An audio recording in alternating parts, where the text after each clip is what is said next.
אבל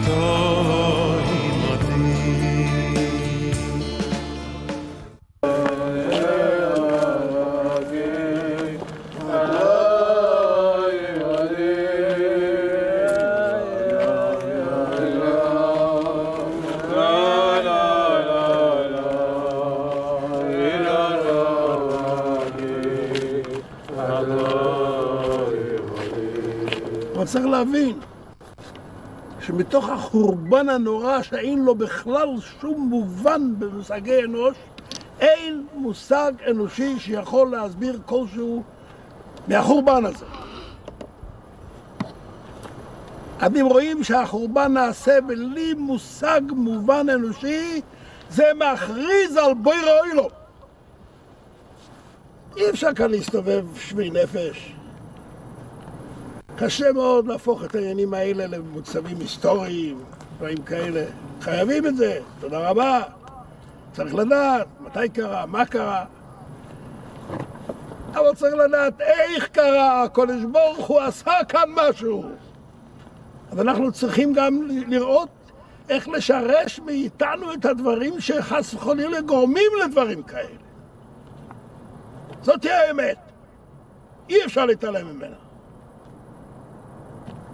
הולכים כאן, דורכים על אדמה.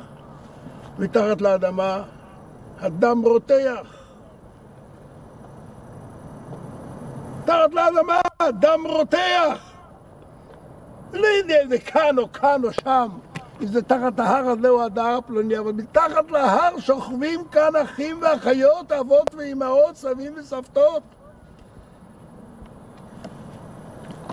והדם שלהם רותח.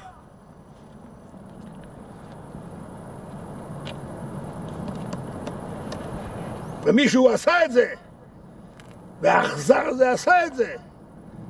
האכזר הזה נעקר מן העולם. האכזר הזה נעקר מן העולם. אינני רוצה לענות על כך. כולכם יודעים אם זה נכון או לא. הוא לא נעקר מן העולם. אתם יודעים למה? משום שאנחנו גם לא טובים מספיק. ואנחנו צריכים להסתכל כל אחד על עצמו. פלוני לא יותר גרוע ממנו, והוא לא יותר טוב מפלוני. כל אחד ואחד על עצמו יסתכל. וכאן במקום הזה צריך לדעת לאן יכול יצור אנושי בכל זאת. לאן הוא מסוגל להגיע לו, עלינו רחמנא ליצלן.